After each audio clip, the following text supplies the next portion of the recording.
좀만 간단히 그렇게 하려고 저는 매번 생각합니다. 그래서 우리 하나님 말씀 같이 보겠습니다. 야고보서 5장 17절 18절. 정말 저는 중요한 내용을 오늘 다룬다고 생각합니다. 그래서 저도 이 말씀을 준비해 가면서 참 많이 하나님 앞에 다시 제 자신을 세우는데, 여러분도 좀 귀를 기울여서 이렇게 제가 이렇게 요점만 이렇게 나누도록 하겠습니다. 17절 읽습니다. 엘리야는 우리와 성정이 같은 사람이로되 그가 비가 오지 않기를 간절히 기도한즉 3년 6개월 동안 땅에 비가 오지 아니하고 다시 기도하니 하늘이 비를 주고 땅이 열매를 맺었느니라. 아멘. 오늘 야고보서 5장, 그 다음에 열왕기상 18장, 누가복음 18장, 요 세 가지 본문입니다. 그래서 요 세 가지 본문을 가지고 우리가 중보기도에 대한 요소에 대한 마지막 한 가지를 보려고 합니다. 그래서 우리 몸이 건강하려면 우리 몸 안에 있는 영양소가 골고루 균형 잡히게 있어야만 우리가 몸이 건강합니다. 그 중에 어느 한 가지만이라도 빠져도 몸 문제가 생기고, 문제가 생긴 걸로 인해서 우리의 삶에 치명적인 영향을 끼치게 되는 거죠. 마찬가지로 우리가 기도합니다. 하나님의 사람들이라면 기도하고 있고 또 기도하려고 합니다. 근데 문제는 그 기도가 하나님께서 원하시는 하나님의 기준에, 하나님의 뜻에 합당한 기준에 맞는 기도인가가 중요합니다. 근데 그렇게 올바르고 그렇게 온전하게, 완전한 건 아닙니다. 완벽한 건 아닌데 온전하고 그리고 그렇게 하나님의 뜻에 합당한 기도로 되어지기 위해서는 우리 안에 중보기도의 요소들이 균형 잡히게 잘 세워져야 됩니다. 그래서 저는 네 가지 요소를 살폈습니다. 하나가 하나님과 친밀함, 두 번째가 하나님 아버지의 마음, 세 번째가 하나님 아버지의 질투, 그리고 네 번째 오늘 살펴갈 네 번째 우리가 요소가 끝까지 책임지는 자세로 포기하지 않는 겁니다. 끝까지 책임지는 자세로 포기하지 않는 것. 우리가 기도할 때, 오늘 선교사님 나눴지만 기도할 때 우리가 신앙생활 할 때 인내하라, 포기하지 말라, 하나님이 들으신다, 하나님이 받으신다, 우리가 그런 얘기 참 많이 합니다. 근데 그 성경적으로 맞는 얘기입니다. 그래서 하나님이 들으시고 하나님이 보시고 하나님이 응답하실 거니까 끝까지 포기하지 말아라, 그렇게 얘기합니다. 그게 성경적으로 맞는 건데, 그게 어떤 원리 가운데 그게 우리가 포기하지 않아야 되는가에 대한 인식이 필요하다고 생각합니다. 왜 우리는 포기하지 않아야 되고 왜 우리는 어떤 이유 때문에 우리는 포기하지 말아야 되는가라는 부분들을 오늘 저는 이렇게 살펴가려고 합니다. 그래서 우리 안에서 끝까지 책임지는 자세로 포기하지 않는 그 요소가 잘 세워지게 되면 기도는 강력합니다.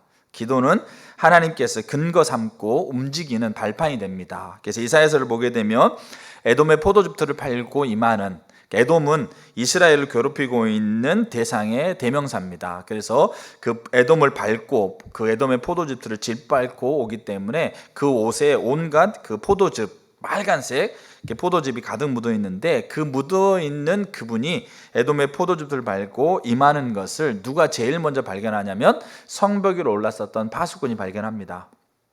그리고 파수꾼은 그 에돔의 포도즙들을 밟고 임하고 있는 그 대상과 대화를 합니다. 그리고 그 대상이 누구인지를 듣고 그 대상이 성 안에 들어올 수 있도록 성 안을 향해서 외치게 됩니다.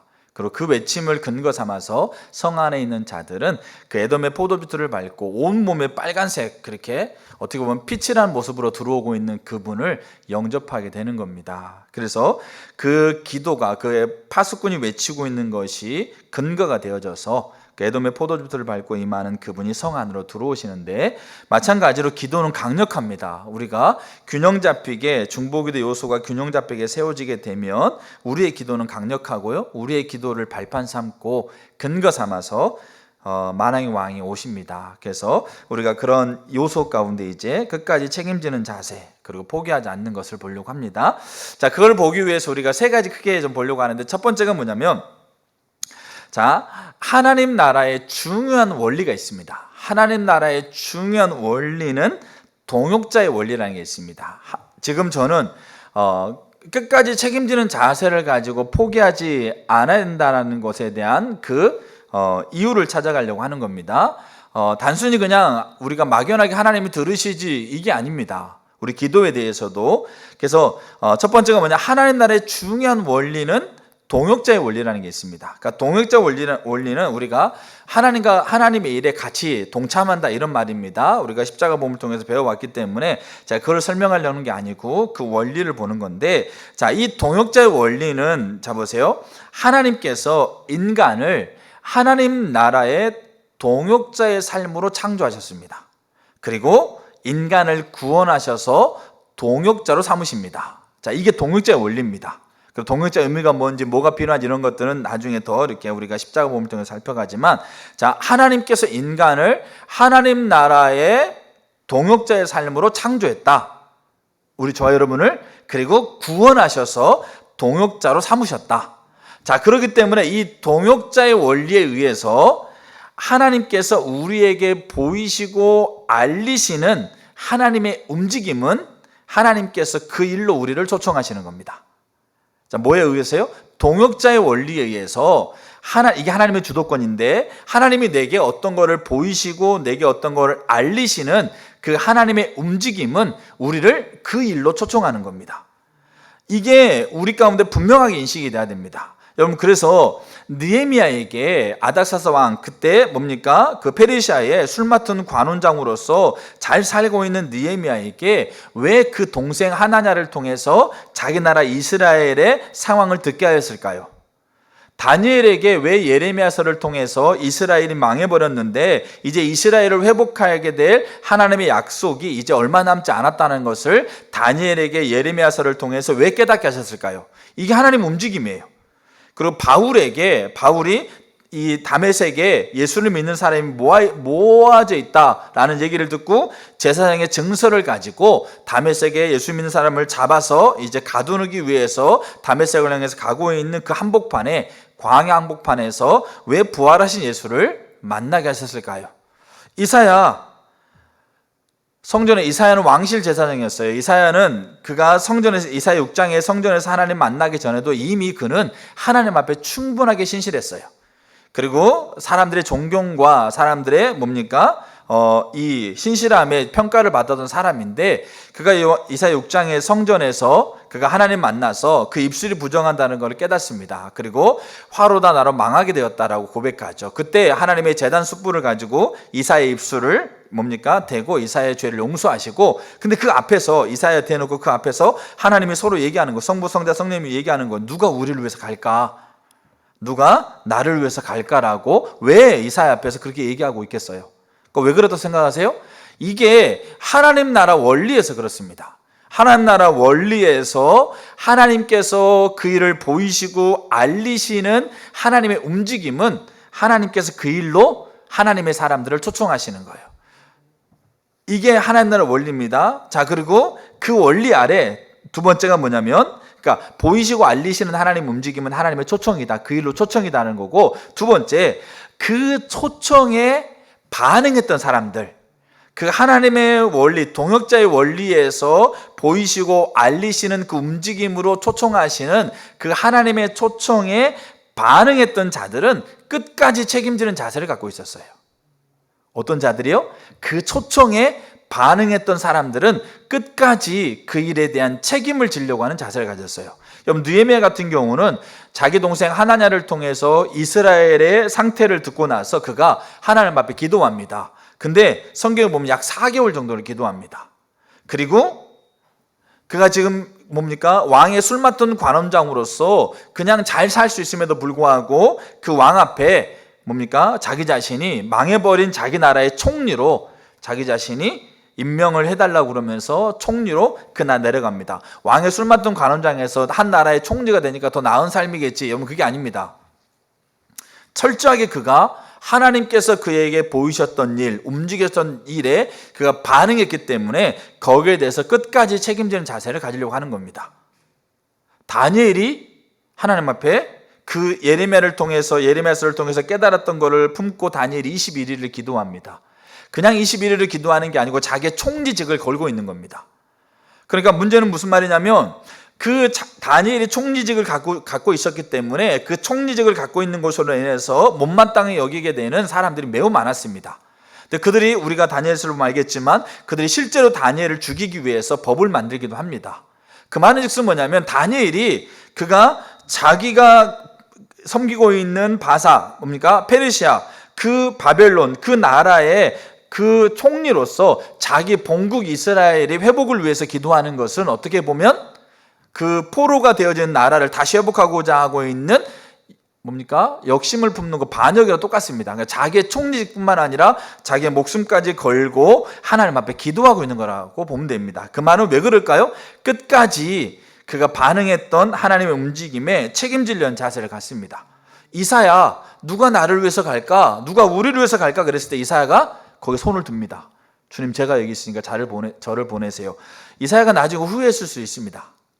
그때 내가 손들지 말고 다른 사람을 좀 얘기했다라면, 그 예레미야도 있고 느헤미야도 있으니까 그 사람, 좋은 사람 찾아가라고 얘기했다라면 그렇게 생각할 수 있습니다. 왜냐하면 이사야 20장에 하나님 뭐라고 그러면 이사야에게 뻘거벗고 다니라고 그러면 3년 반 동안을, 왕실 제사장이라니까요. 근데 이사야에게 하나님이 벌거벗고 다니라고 그럽니다. 3년 반을. 이사야가 어떻게 했을까요? 3년 반을 벌거벗고 다닙니다. 그의 평판, 그래서 이사야 미쳤다고 소리를 들었습니다. 그럼 이게 왜 그런지를 보셔야 돼요. 하나님 나라 원리에서, 동역자의 원리에서 그것을 보이고 알리시는 하나님의 움직임에 그거를 하나님의 동역자 원리에서 초청으로 여기고 그를 해서 반응했던 자들이에요. 근데 이 반응했던 자들은 끝까지 책임지려는 자세를 가졌어요. 바울 같은 경우 있지 않습니까? 다메섹에 가다가 예수 만났어요. 바울은 차세대 유력한 이스라엘의 리더였습니다. 정말로 이스라엘의 뭡니까? 부와 명성을 다 한꺼번에 그대로 살아가면 한꺼번에 얻을 수 있는 그런 위치에서요, 예수 믿고 난 다음에 완벽하게 그 모든 걸 다 내려버립니다. 버립니다. 그리고 예수 전하는 것에 실제로 그런 목배임 당해서 죽습니다. 그러니까 이게 왜 그러냐면 그냥 순종했다, 그냥 뭡니까? 포기하지 않았다, 이런 개념이 아니고 하나님 나라의 중요한 원리 아래서 끝까지 책임지는 자세를 가졌다는 거예요. 자, 이 하나님 나라의 중요한 원리 안에서 그럼 기도, 그럼 중보기도가 뭐냐? 단순히 몇 가지 기도 제목 나누고 기도하는 게 중보기도가 아니에요. 이 중보기도에 필요한 요소는 매우 밀접하게 서로 얽혀있고 한 몸입니다. 자, 그렇기 때문에 보세요. 자, 중보기도가 하나님과의 그 요소가 제가 4개를 얘기했죠. 하나님과 친밀함, 아버지의 마음, 아버지의 질투, 끝까지 책임지는 자세. 잘 보세요. 하나님과 친밀한 관계 속에서 하나님의 마음을 알게 됩니다. 이 하나님의 마음은 단순히 하나님이 우리를 사랑한다, 이게 하나님 마음의 전부가 아니고 이건 단편적으로 하나님 마음을 보는 거예요. 내가 내 자녀를 보면서 내가 갖는 마음, 그럼 내가 갖는 마음은 내 자녀를 사랑한다, 맞아요. 근데 이게 아버지 마음의 전부가 아니고 가장 단편적인 부분이라는 얘기죠. 그럼 그 아버지 마음이 뭐냐? 아버지의 관점이에요. 내가 내 자녀를 바라보면서 이 자녀가 지금 현재 상태가 지금 힘들고 어렵고 문제가 있어도 나는 내 자녀를 어떤 관점을 보는 거죠? 가치 있고 소중하고 존귀한 존재, 그리고 하나님 믿는 사람이라면 하나님께서 이 아이를 세울 존재, 하나님 모르는 사람이라고 하면 이 아이가 정말로 미래에 정말로 귀하게 살아갈 존재, 그게 관점인 거예요. 단순히 아이를 사랑하는 것에 그치는 게 아니고 그 아이를 바라보고 있는 관점, 그리고 아버지의 마음은 그 아이를 향한 의지, 결단, 내가 내 아이를 끝까지 책임지겠다라고 하고 있는 결단과 의지라는 얘기죠. 이게 아버지의 마음이에요. 하나님과 친밀한 관계에서 그 아버지의 마음을 알아. 그리고 아버지의 마음을 알고 그 아버지의 마음을 성취하고자 하는 하나님의 열심, 하나님의 질투를 부음받아 알게 돼. 그렇게 되고, 그러면 그 일이, 보세요, 친밀한 관계에서 아버지의 마음을 알고 그 일을 성취하고자 하는 하나님의 질투를 알아서 그 일을 위해서 기도하는 자리로 우리를 하나님께서 초청하고 있다는 거예요. 그래서 거기에 반응한다라고 하고 있는 것은 단순히 내가 몇 가지를 기도하고 있다고 얘기하는 게 아니고 하나님과 관계 속에서 하나님의 마음을 알아 그 마음을 성취할 여호와의 열심인 질투가 부어졌기 때문에 우리가 하나님 마음을 우리가 알아내고요, 하나님의 질투를 우리가 가질 수는 없습니다. 하나님이 우리에게 알리시고 하나님께서 우리에게 부으시는 거죠. 내가 하나님의 질투를 갖는다고 해서 내가 갖는 게 아니고 하나님이 부으시는 거예요. 그러면 그게 무슨 말이겠어요? 하나님의 나라의 원리인 동역자의 원리에 의해서 하나님이 움직이고 있다는 얘기입니다. 그 일에 하나님 우리를 초청하고 있다는 거죠. 그러면 그 일에 우리가 초청을 받은 우리가 기도로 간다라는 말은 무슨 말이겠어요? 거기에 반응했던 자들처럼 끝까지 책임지는 자세를 가지고 포기하지 않고 기도하는 것이 필요한 요소라는 것을 우리가 알아야 된다는 얘기예요. 자, 그래서 이게 첫 번째입니다. 이게 하나님 나라 원리에서 우리가 끝까지 책임지는 자세를 가지고 포기하지 않는 기도의 자리로 가야 될 이유입니다. 자, 두 번째. 자, 이렇게 하나님 나라의 원리에 의해서 하나님의 마음과, 그러니까 하나님과 친밀한 관계에서 하나님 마음과 하나님의 질투를 품는 자들을 성경은 택하신 자들이라고 얘기합니다.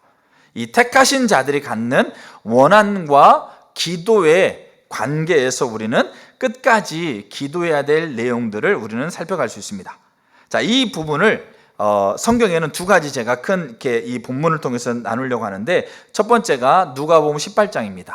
그리고 두 번째가 야고보고 오늘 읽었던 야고보서 5장입니다.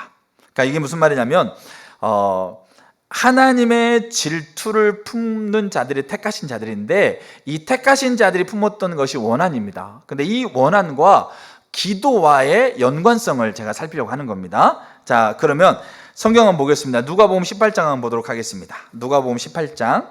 자, 성경 한번 보세요.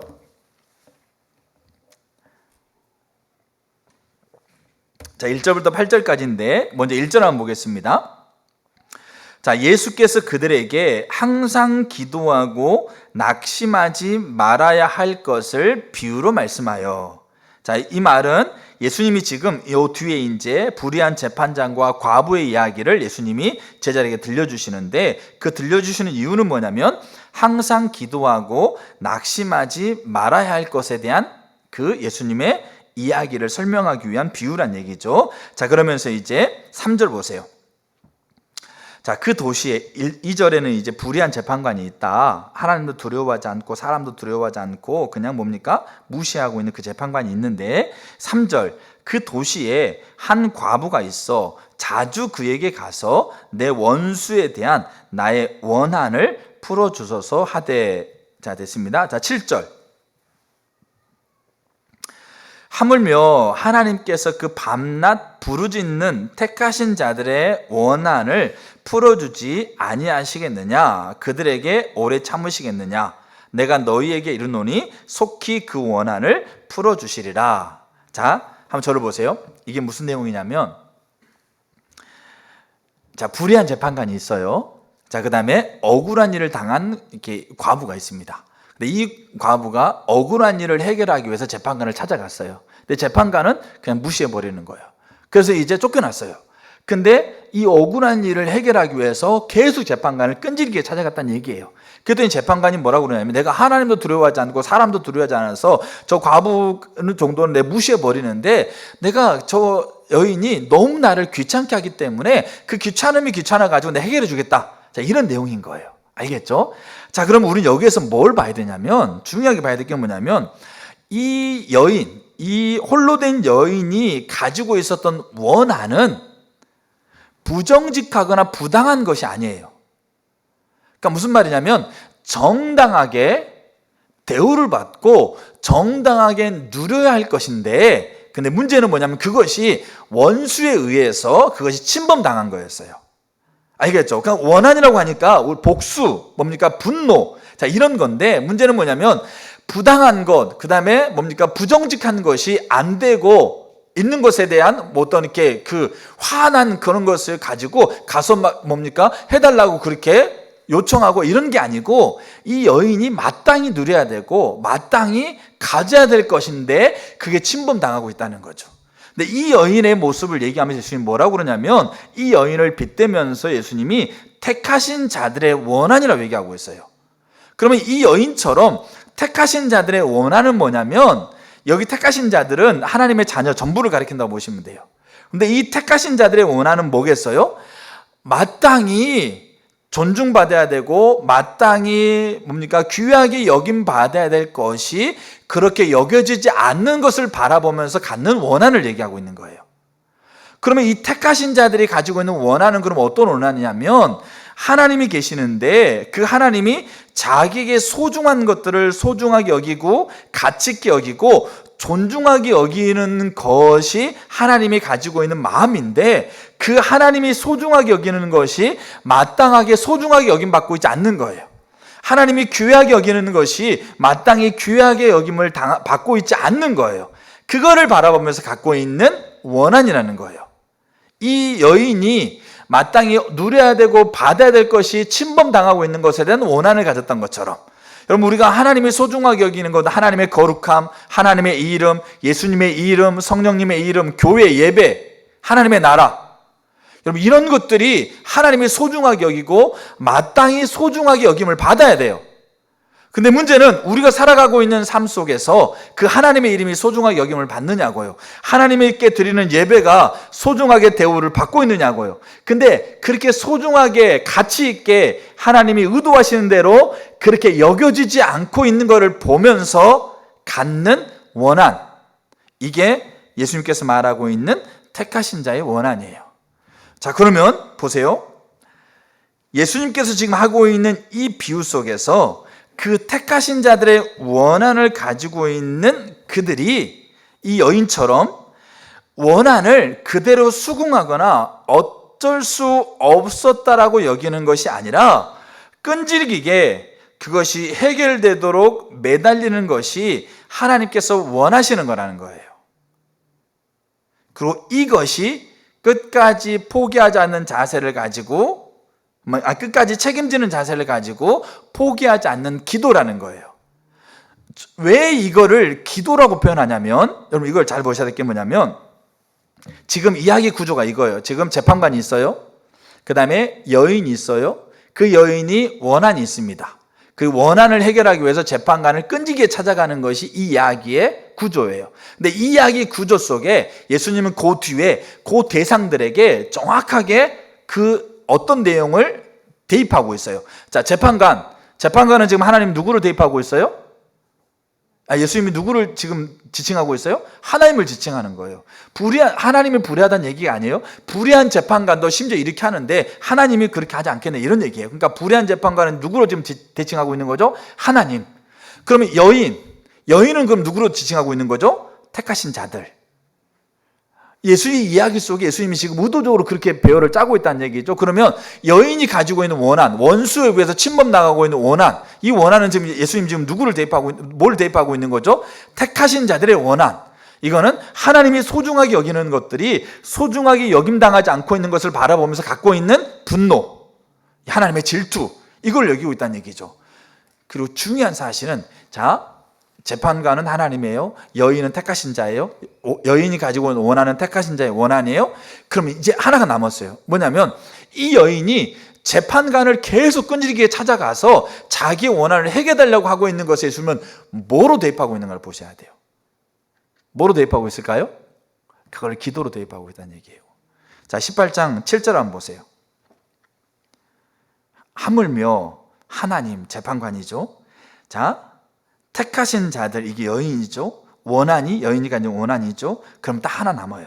그 여인 재판관 찾아간 건 뭐냐면, 하나님께서 뭐라고 그럽니까? 그 밤낮 부르짖는, 이렇게 표현하고 있어요.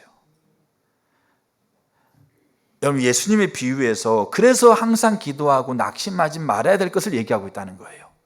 그럼 이 항상 기도하고 낙심하지 말아야 될 것을 얘기하면서 이 여인의 얘기를 쓰고 있는 그 이야기 속에서 이게 하나님의 뜻이란 얘기예요.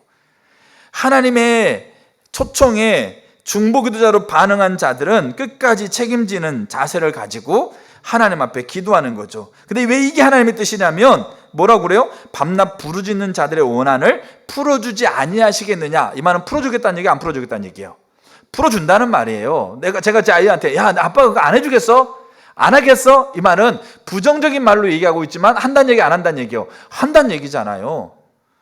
그 말은 그게 하나님의 뜻이란 얘기예요. 원한을 가지고 밤낮 부르짖는 것이 하나님의 의도고 하나님의 뜻이었다는 얘기예요. 근데 그렇게 얘기해서 못 알아들을까 봐 그 8절에 그 뒤에 뭐라고 그러냐면, 내가 너에게 이르노니 속히 그 원한을 풀어주리라. 그러니까 그렇게 안 하겠어, 이 말은 하겠다는 얘기인데 그것 가지고도 이해하지 못할까 봐 다 이해하는데, 근데 예수님은 거기다 한마디 더 붙여요. 내가 속기 풀어주겠다.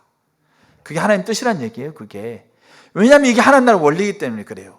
중보기도는 몇 가지 기도 제목 나누고 기도하는 게 아닙니다. 하나님과 친밀한 관계 속에서 아버지의 마음을 알고 그 일을 성취하고자 하는 하나님의 질투가 부어진 자들, 그 하나님의 초청에 반응한 자들이에요. 그게 중보기도예요. 그 일이 이루어지도록. 그렇기 때문에 그들이 하나님의 움직임에 초청에 반응했던 자들처럼 끝까지 책임지는 자세를 가지고 포기하지 않는 것. 그걸 예수님이 뭐라고 그러냐면 이렇게 얘기하고 있는 거예요. 밤낮 부르짖는 택하신 자들의 원한을 풀어주지 않겠느냐. 왜? 이게 하나님 뜻이니까. 그리고 자, 야고보서 5장 한번 보세요. 이제 야고보서 5장. 야고보서 5장에서는 야고보 사도가요, 이게 성령의 감동으로 쓴 책입니다. 성경은 야고보 5장에서 야고보 사도가요, 이 5장의 말미에 하나님 앞에 기도하는 것에 대한 얘기를 써요. 그러면서 믿는 자의 간구는 역사하는 힘이 크다. 서로 병낫기 위해서 기도해라. 그렇게 얘기합니다. 그러면서 성경에 수없이 많은 사람이 있어요. 모세, 뭡니까, 느헤미야, 뭐 이사야, 알겠죠? 다니엘, 뭐 이런 기도의 사람들을 되려면 아브라함부터 시작해가지고 너무 많아. 근데 여기에 그 믿음의 기도의 모델로 누구를 쓰고 있어요? 엘리야를 쓰고 있어요.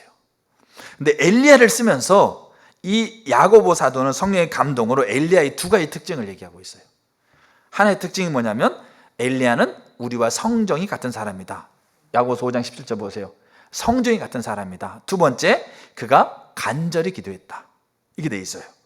자, 성정이 같은 사람이라는 것은 제가 좀 더 뒤에 보도록 하고요.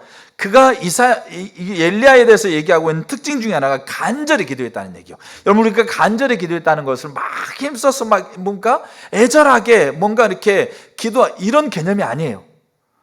이 간절이라는 단어를 헬라어의 단어가 어떤 단어냐면 기도라는 단어예요. 기도. 그럼 여기 간절히 기도했다는 말은 뭡니까? 기도하고 기도했다는 단어예요.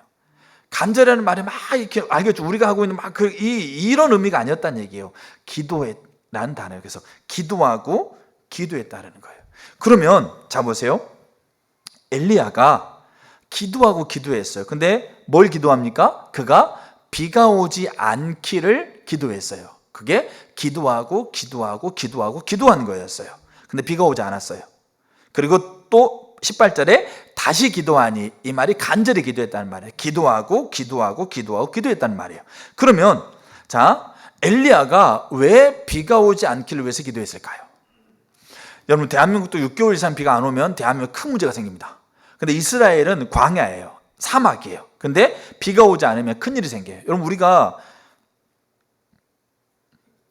자녀가 있는데 자녀가 아파요. 근데 엄마가 내가 기도해 줄게. 그러면서 배를 쓰다듬으면서 하나님, 이 자녀가 더 아프게 해주세요.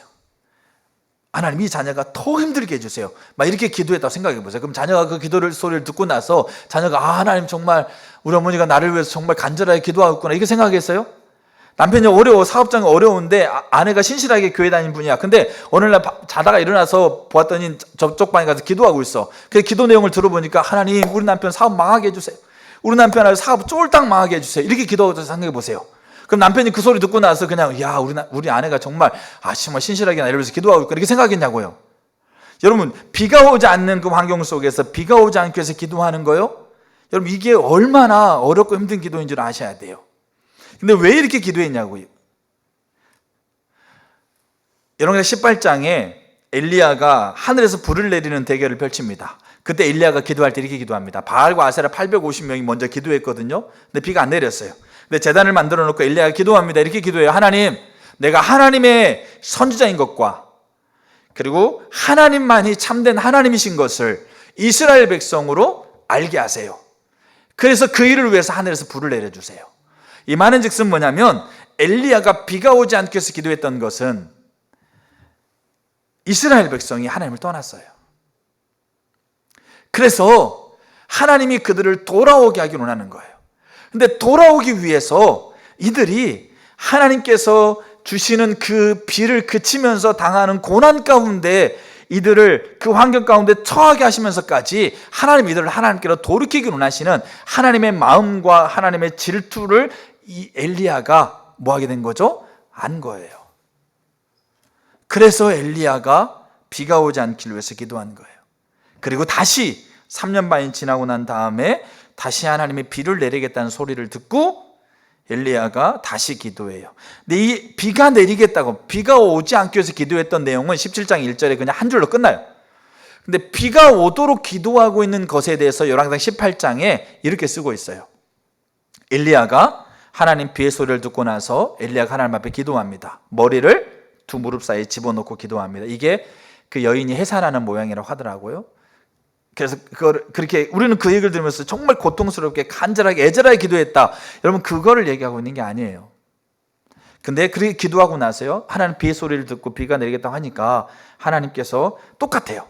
비가 오지 않고 환난과 어려움 가운데서 하나님께 돌아오길 원하는 하나님의 마음과 하나님의 질투를 품고 그가 기도했다면, 똑같이 비가 이제 이스라엘 백성들에 내려서 그 하나님께서 내리시는 그 은혜를 누리면서 다시 이스라엘 백성이 하나님께 돌아오길 원하는 하나님의 마음과 질투로, 여러분, 때로는 하나님이 환경을 어렵게 하면서 하나님께 돌아오게 합니다. 근데 모든 것이 다 환경을 어렵게 해서 하나님께 돌아오게 하지 않습니다. 하나님 때로는 은혜를 부으시면서 하나님께 돌아오게 하십니다. 근데 이 마음을 품고 엘리야가 기도하는데 머리를 무릎 사이에 대고요, 기도를 해요. 그리고 자기를 섬기고 있는 수종드는 자에게 저 지중해를 바라보면서 무슨 일이 일어나는지 보라고 그럽니다. 갔다 왔더니 아무것도 없어요. 우리가 다시 몇 번 기도합니까? 7번을 기도합니다. 손바닥만한 구름이 지중해에서 떠오르는 걸 보면서 이제 됐다라고 하면서 엘리야가 기도를 그치는 거예요. 여러분, 이게 뭔지 아세요? 하나님이 하나님과 친밀한 관계에서 아버지 마음을 알게 하시고 그 아버지 마음을 성취하고자 하는 하나님의 질투가 부어주시는 그 움직임에 반응했던 엘리야는 끝까지 책임지는 자세로 포기하지 않았어요. 그게 하나님이 얘기하고 있는 뭡니까? 야고보서를 통해서 병 낫기를 위해서 기도해라. 믿음의 기도는 병든 자를 구원한다. 의인의 간구는 역사하는 힘이 크다. 그러면서 그렇게 기도하고 있는 모델로서 엘리야를 제시하고 있는 것은 단순히 그가 간절하게 뜨겁게 기도했다, 그걸 얘기하고 있는 게 아니라, 포기하지 않았다, 단순히 그렇게 얘기하고 있는 게 아니라, 이 원리에 의해서 하나님의 초청하심에 반응했던 엘리야가 이 끝까지 책임지는 자세를 가지고 포기하지 않았다는 것을 보여주고 있는 예라고 생각해요. 그래서 중보기도의 요소는 끝까지 책임지는 자세를 가지고 포기하지 않는 거예요. 자, 세 번째. 자, 그렇기 때문에 끝까지 책임지는 자세를 버리고 포기하려고 하고 있는 유혹을 이겨야 돼요. 저 여러분들이 끝까지 책임지는 자세를 버리고 포기하려고 하고 있는 유혹을 견디셔야 돼요. 이겨내야 돼요. 자, 다시 누가복음 18장 보겠습니다. 자, 누가복음 18장 7절 한번 보세요. 예수님은 그렇게 얘기를 해요. 8절 보세요. 8절. 자, 내가 너희에게 이르노니 속히 그 원한을 풀어주시리라, 이렇게 합니다. 그러면서 그러나 이렇게 돼 있어요. 그러나 인자가 올 때 세상에서 무엇을 보겠느냐? 믿음을 보겠느냐, 이렇게 돼 있어요. 그럼 본단 말이에요? 못 보겠다는 말이에요? 보지 못한다는 얘기예요. 보는 게 이렇게 극소수란 얘기예요. 알겠죠? 자, 그러면 인자가 올 때는 뭘 얘기할까요? 예수님이 다시 오실 때를 얘기를 합니다. 재림 때. 이미 인자는 오셨으니까 재림 때. 여러분, 요한계시록을 알면 알겠지만 예수님이 다시 오실 때가 될수록 세상은 더 악해집니다. 세상은 또 뭡니까? 처참해집니다. 그럼 여기서 말하는 믿음은 뭘까요? 여기서 말하는 믿음은, 요 성경 본문 안에서 믿음은 뭘까요? 끝까지 포기하지 않는 자세를 가지고, 책임지는 자세를 가지고 끝까지 포기하지 않고 기도하는 믿음을 얘기를 해요.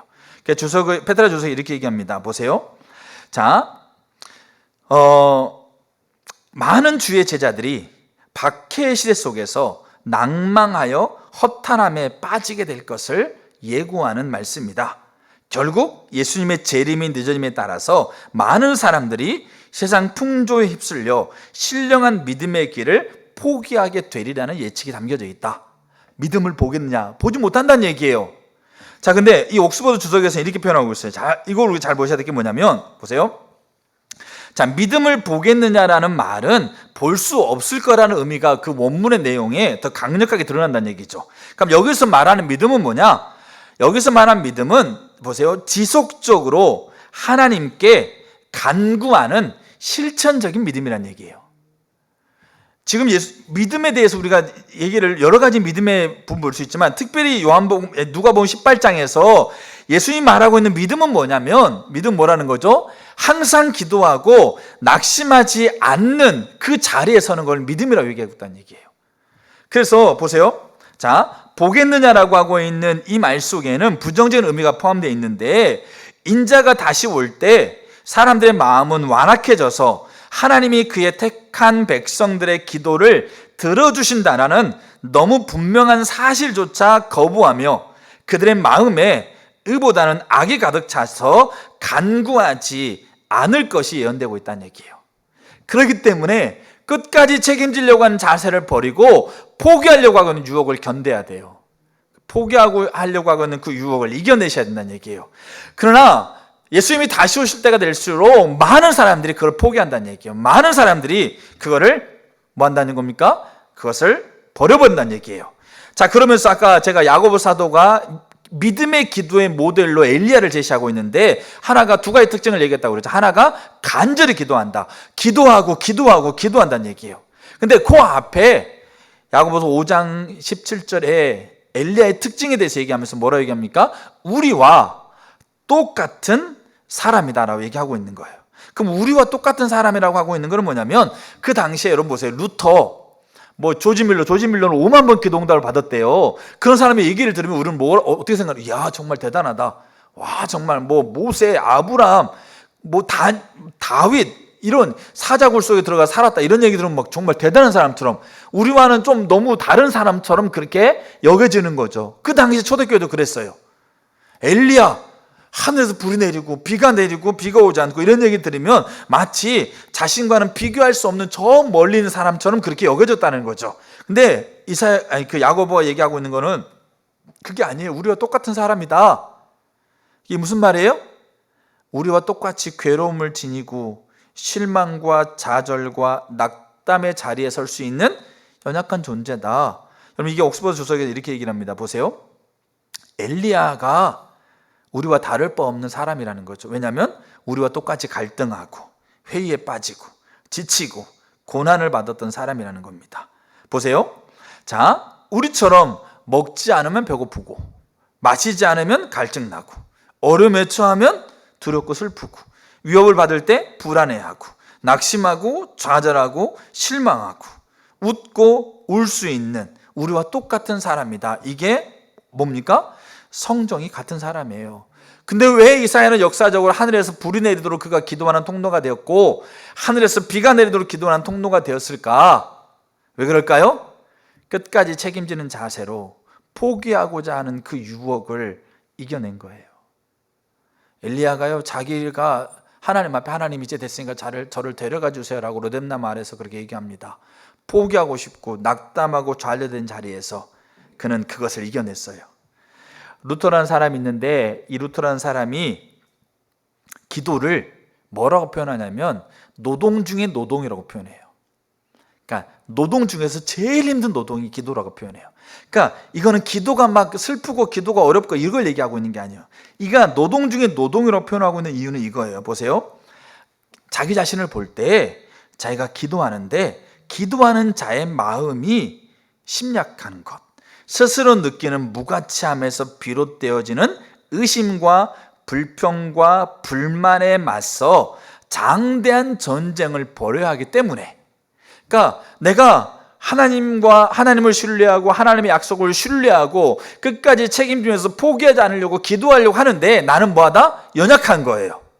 근데 내가 보고 듣고 느끼는 것을 가지고 나는 끊임없이 뭘 하는 겁니까? 의심 들고 불평이 들고 불만이 들 수밖에 없는 존재. 근데 이 존재를 가지고 하나님과 하나님의 약속을 신뢰하면서 기도하러 가려고 하고 있는 이 자리에 끊임없이 부딪힌다는 거죠.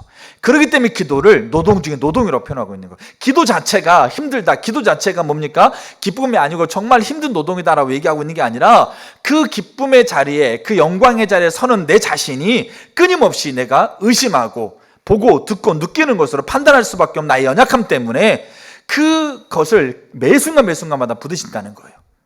그 자리에서 장대한 전쟁을 벌여가야 하기 때문이라고 얘기를 해요.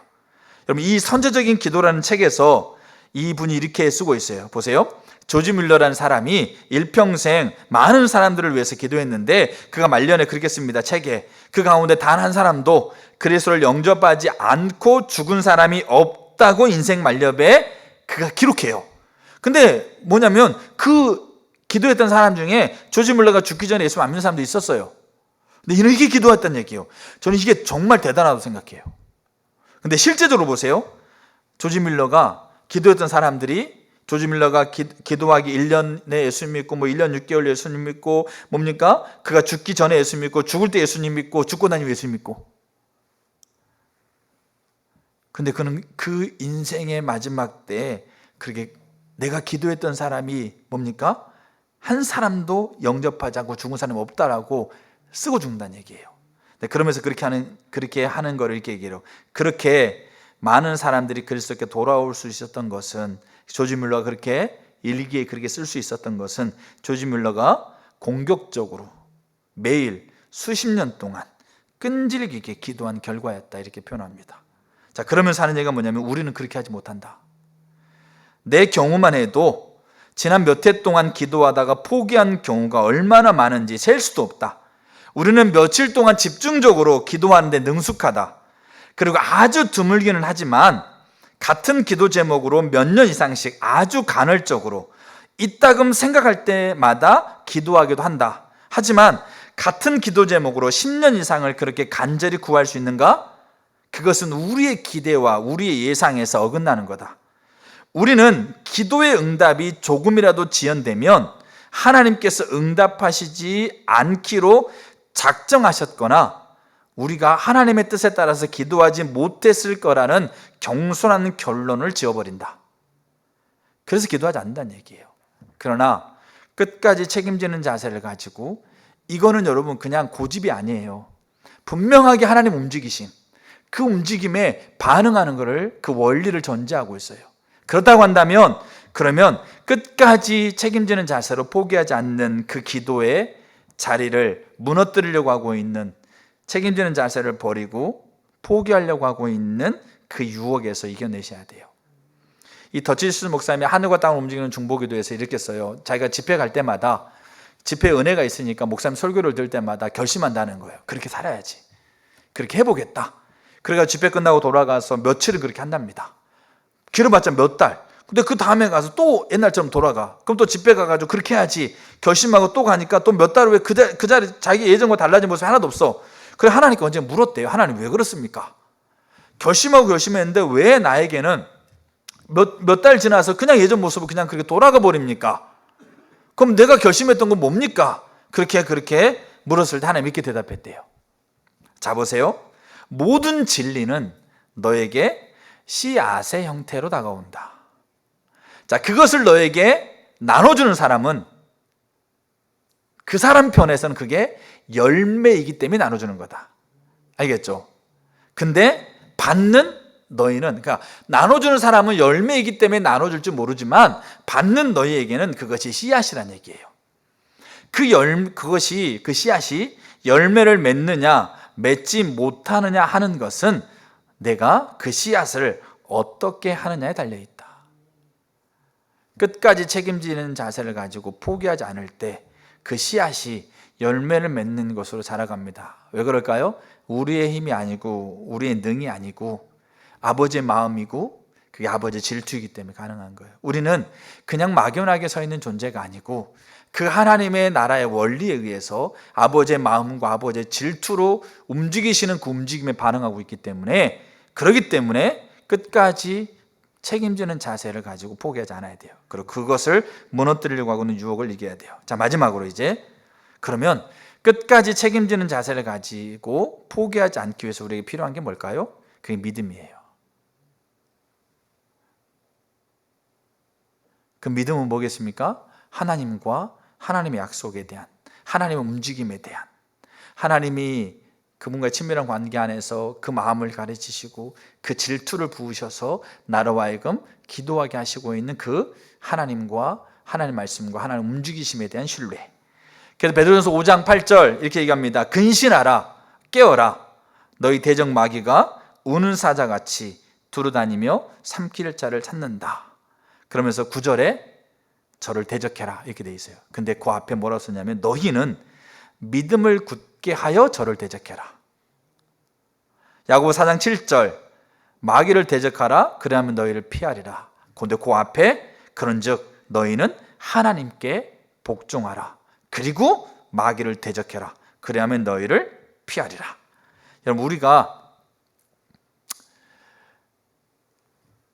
이 하나님 나라의 원리에서 우리가 하나님 앞에 반응하는 자들은 그가 엘리야건 다니엘이건 바울이건 이사야건 느헤미야건 그들이 끝까지 책임지는 자세를 가지고 포기하지 않을 수 있었던 이유는 고집이 세서 그런 거 아니에요.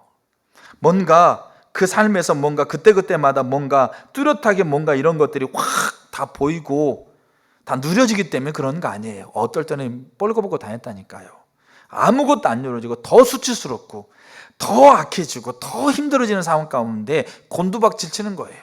근데 그래도 그들이 이 책임지는 자세를 버리고 포기하려고 하고 있는 유혹에 수없이 많이 노출돼 있고 연약한 존재이기 때문에 내 본능으로 내가 듣는 것으로 보는 것으로 느끼는 것으로 판단할 수밖에 없는 내 존재로서 그것에 끊임없이 부딪히는데 그래도 거기를 견디고 이겨내고 오히려 그렇게 나에게 끊임없이 기도하는 것을 포기하도록 만드는 것을 대적할 수 있었던 것은 뭘까요?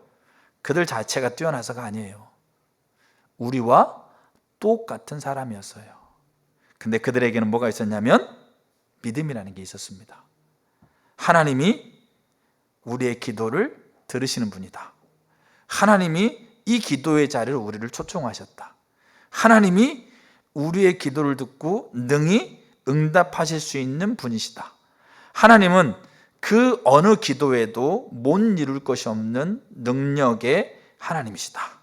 여러분 이게 믿음이에요. 그리고 이 믿음으로 보세요.